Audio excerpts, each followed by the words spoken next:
ગણિત ધોરણ 8 પ્રકરણ 3 ચતુષ્કોણની સમજ. આજે ભાગ 6 ની અંદર આપણે સ્વાધ્યાય 3.2 ના પ્રશ્ન નંબર 5 અને 6 ની વાત કરીશું. પ્રશ્ન 5 ની અંદર બે પ્રશ્ન આપ્યા છે. એમાં પહેલો પ્રશ્ન છે, એવો નિયમિત બહુકોણ શક્ય છે કે જેમાં દરેક બહિષ્કોણનું માપ 22 અંશ હોય. બહુ અગત્યની વાત છે.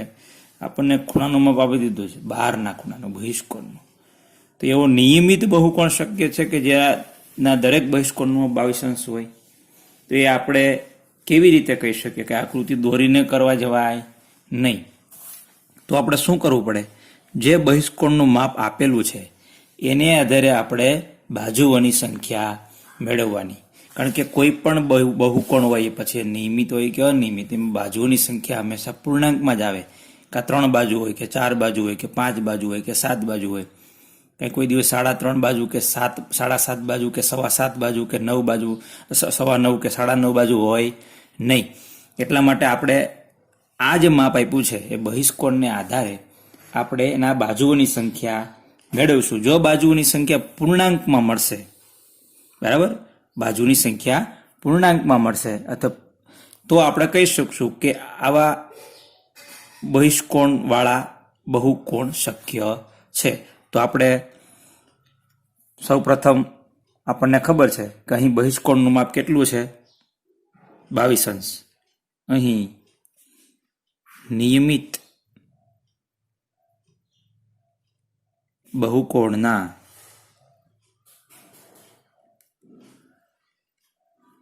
બહિષ્કોણનું માપ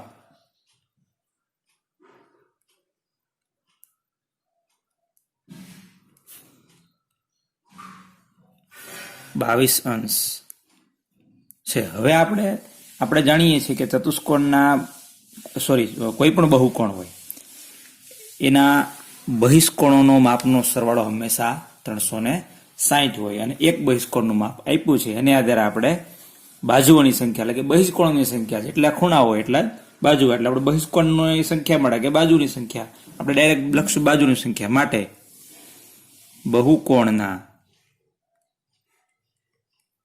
બહુકોણની બાજુઓની સંખ્યા બરાબર કેવી રીતે મળશે? બહિષ્કોણોનો માપનો સરવાળો ભાગ્યા એક બહિષ્કોણનું માપ. એને આધારે આપણને જે ભાગાકાર મળશે એ આપણને બાજુઓની સંખ્યા અથવા તો બહિષ્કોણોની સંખ્યા. બહિષ્કોણ હોય એટલા જ બાજુ હોય, એટલે આપણે બહિષ્કોણની સંખ્યાને જ બાજુઓની સંખ્યા કહીએ છીએ. તો આપણે હવે છેદ ઉડાડીએ. તો આનો છેદ ઉડાડશું તો છેદ છે એ 2 વડે ઉડશે. 180 દુ 360 અને 11 દુ 22. હવે એમાં છેદ ઉડતો નથી, એટલે આ અપૂર્ણાંક સંખ્યા આવી. બરાબર. તો આપણે સ્પષ્ટ કહી શકીએ કે જો આ બહુકોણ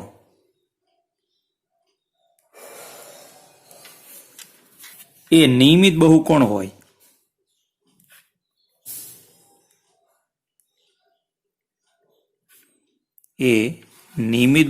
હોય,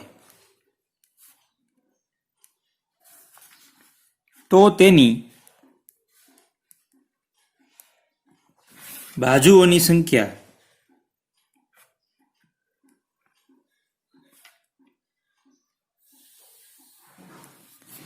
પૂર્ણ અંકમાં મળે, એટલે કે પૂર્ણાંકમાં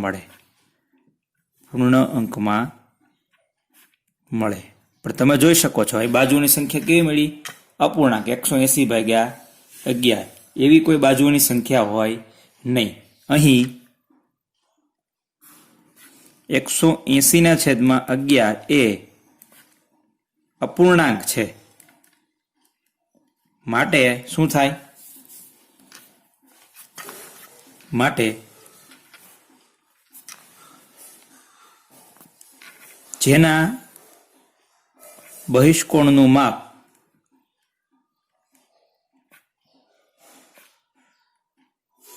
22 અંશ હોય તેઓ નિયમિત બહુકોણ શક્ય નથી. એટલે આપણે એટલું સ્પષ્ટ થઈ ગયું કે કોઈ પણ બહુકોણ હોય એના કોઈ બહિષ્કોણનું માપ 22 અંશ હોય એવો નિયમિત બહુકોણ મળે જ નહીં. બરાબર. હવે તો આપણે આ દાખલો ગણવા માટે શું કર્યું, તો આપણે આપેલી જે બહિષ્કોણનું માપ છે એના આધારે બાજુઓની સંખ્યા મેળવી. જો એ નિયમિત બહુકોણ હોય તો બાજુઓની સંખ્યા પૂર્ણાંકમાં મળે, પણ અહીંયા આપણે પૂર્ણાંકમાં મળી નહીં. એનો અર્થ એવો થયો કે જેનો બહિષ્કોણનું માપ 22 અંશ હોય એવો કોઈ નિયમિત બહુકોણ બનાવી શકાય નહીં. બનાવવાની ટ્રાય કરીએ તો પણ બની શકે નહીં. હવે પ્રશ્ન બીજો છે એમાં શું આ નિયમિત બહુકોણના અંતઃકોણનું આ માપ નિયમિત બહુકોણના અંતઃકોણનું માપ હોઈ શકે? કેમ? આપણને કીધું છે જો બહિષ્કોણનું માપ 22 ન હોય તો શું અંતઃકોણનું માપ 22 હોય? તો પણ આપણે અંતઃકોણના માપને આધારે અહીંયા આપણને અંતઃકોણનું માપ આપ્યું છે. કેટલું છે? 22 કીધું. આ માપ એટલે આવડું આજે પહેલા લીધું હતું એ 22 વાળું. અહીં બહુકોણના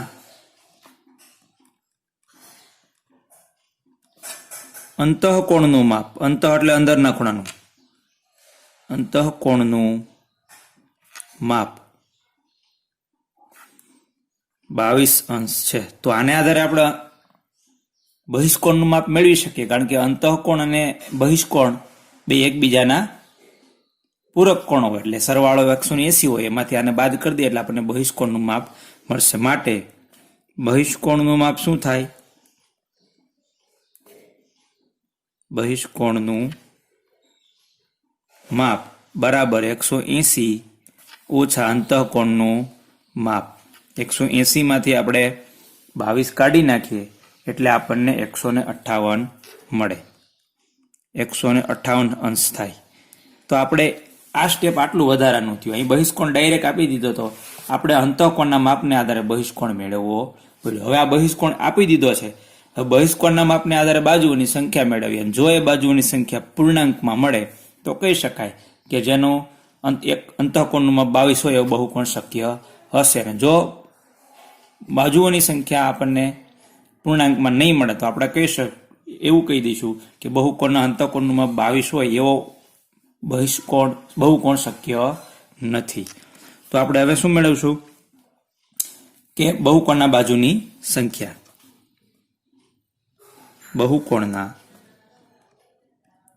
બહુકોણની બાજુઓની સંખ્યા બરાબર. આપણને ખબર છે બહિષ્કોણનો માપનો સરવાળો કેટલો હોય? 360. એક બહિષ્કોણનું માપ કેટલું છે? 158 અંશ. એટલે અહીંયા પણ 2 વડે છેદ ઉડશે. ઉપર આવશે 180 દુ 360 અને નીચે આવશે 79 દુ 158. હવે અહીંયા છેદ ઉડવાના નથી, કારણ કે પોતે અવિભાજ્ય સંખ્યા છે 79.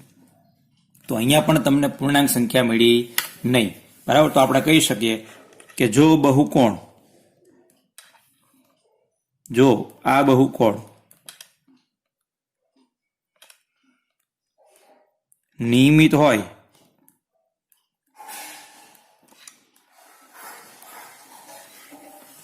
તો તેની બાજુઓની સંખ્યા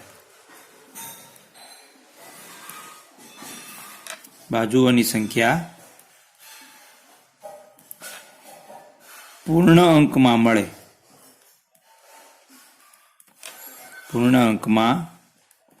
લખી દો. અહીંયા શું મળ્યું આપણને? 180/79 એટલે કે અપૂર્ણાંક મળ્યું. અહીં 180/79 એ અપૂર્ણાંક છે. એનો અર્થ કે બાજુઓની સંખ્યા પૂર્ણાંકમાં મળતી નથી. તો આવો અંતઃકોણ હોય જેનો અંશ 22 હોય એવો પણ બહુકોણ શક્ય નથી. માટે જેના અંતઃકોણનું માપ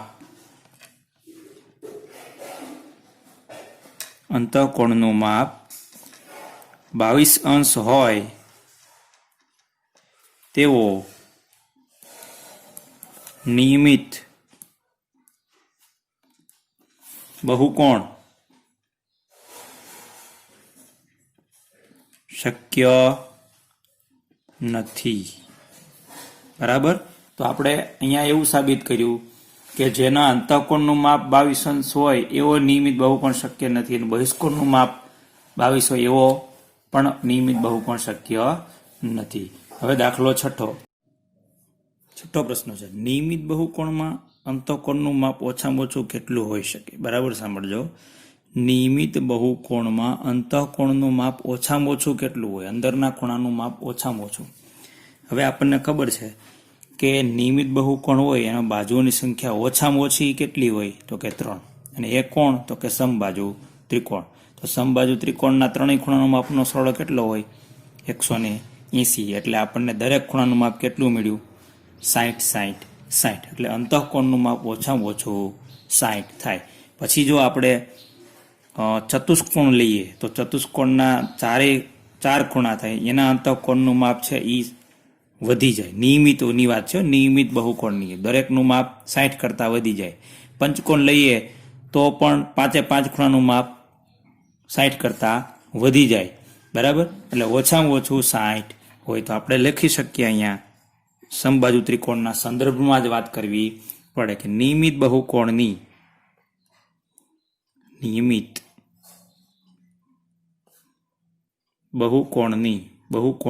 અથવા બહુકોણની બાજુઓની સંખ્યા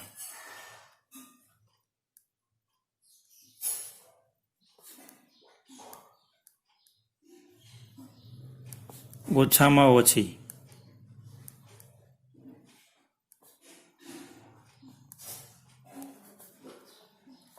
3 હોય. માટે 3 બાજુ વાળો નિયમિત બહુકોણ હોય એને આપણે એને શું કહીએ છીએ? સમબાજુ ત્રિકોણ. 3 બાજુ વાળા નિયમિત બહુકોણને સમબાજુ ત્રિકોણ કહેવાય.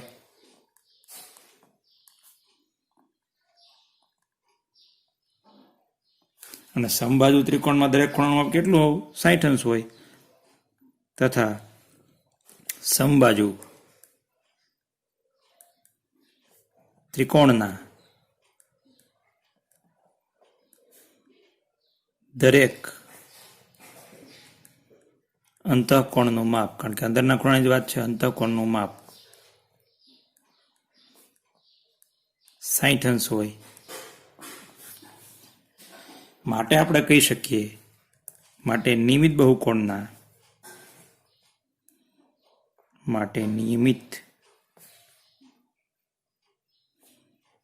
બહુકોણના પ્રત્યેક એટલે દરેક અંતઃકોણનું માપ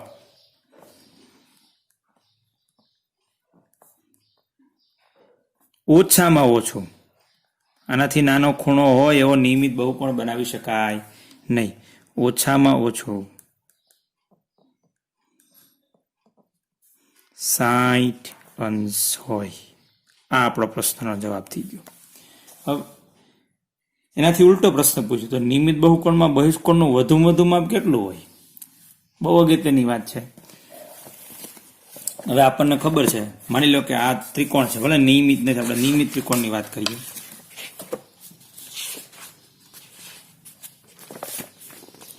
આ નિયમિત ત્રિકોણ છે, સમબાજુ ત્રિકોણ. બરાબર. આ એના અંતઃકોણનું માપ 60 થી ઓછું હોઈ શકે નહીં. આ ચોરસ છે, એ પણ નિયમિત બહુકોણ છે, તો એનું માપ 90 થઈ ગયું. 60 થી વધીને 90 થઈ ગયું. બરાબર. પંચકોણ હોય નિયમિત તો એના દરેક ખૂણાનું માપ વધીને 90 થી વધી જાય. બરાબર. એમ કારણ કે અંતઃકોણનું માપ જેટલી બાજુઓની સંખ્યા વધે એમ ખૂણાના માપ પણ વધતા જાય. માત્ર નિયમિત બહુકોણની વાત કરું છું. તો આ એનો બહિષ્કોણ થયો. આ 60 હોય તો આ એનો પૂરક કોણ છે. આ બેનો સરવાળો 180 હોય તો આ 60 છે તો આ કેટલું હોય? 120. બરાબર. એવી રીતે આનો બહિષ્કોણ છે, આ 90 થયો તો આ ઘટી જાય ને, કારણ કે બેનો સરવાળો 180 થવો જોઈએ. આ 90 છે તો આ પણ 90. એટલે જેમ અંતઃકોણનું માપ ઘટતું જાય એમ બહિષ્કોણનું માપ વધતું જાય, અને અંતઃકોણનું માપ વધતું જાય એમ બહિષ્કોણનું માપ ઘટતું જાય. તો આપણને આ ખબર પડી ગઈ કે આમાં 60 તો આ 120, આ 60 તો એનો બહિષ્કોણ 120, આ 60 તો એનો બહિષ્કોણ 120. તો બહિષ્કોણનું માપ વધુમાં વધુ કેટલું હોય? 120. પણ જેમ બહિષ્કોણમાં બહુ સંખ્યાઓ વધતી જાય બાજુની, એમ બહિષ્કોણનું માપ કેવું થતું જાય? નાનું નાનું. અને જેમ બાજુઓની સંખ્યા વધતી જાય એમ કોઈ પણ નિયમિત બહુકોણના અંતઃકોણનું માપ કેવું થતું જાય?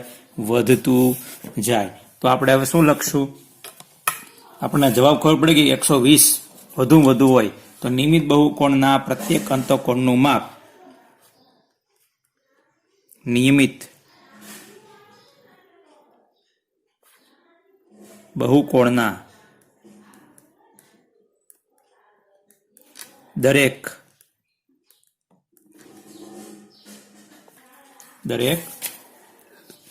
અંતઃકોણનું માપ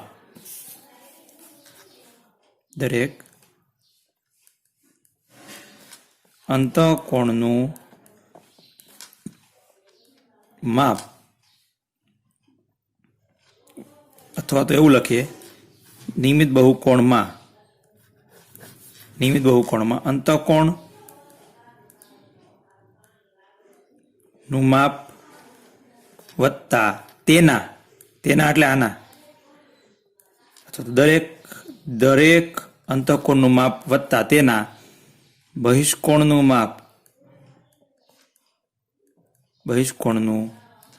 માપ બરાબર 180. આ બેનો સરવાળો કરો, અંતઃકોણ લ્યો અને એનો બહિષ્કોણ લ્યો, બેનો સરવાળો 180. કારણ કે બંને રૈખિક જોડના ખૂણા હોય ને રૈખિક જોડના ખૂણા પૂરક હોય એટલે કે બંનેનો સરવાળો 180 થાય. હવે આપણે અંતઃકોણનું માપ વધુ ખબર છે, ઓછામાં ઓછું કેટલું છે? 60 અંશ. 60 અંશ વત્તા તેના બહિષ્કોણનું માપ બરાબર 180. આ ક્યાંથી કાઢ્યા? ઉપરના દાખલામાંથી. કેમ?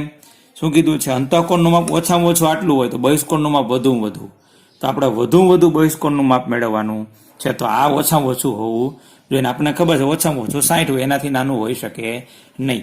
બરાબર? માટે 60 ને પેલી બાજુ લઈ જઈએ. માટે બહિષ્કોણનું માપ શું થાય?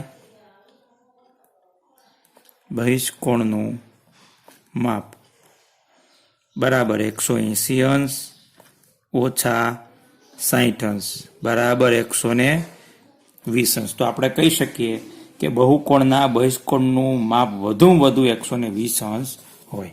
માટે નિયમિતની વાત છે. નિયમિત બહુકોણના બહિષ્કોણનું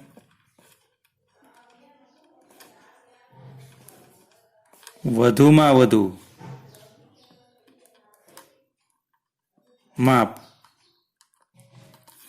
120 અંશ હોય. આપણે બે અગત્યના તારણો કાઢ્યા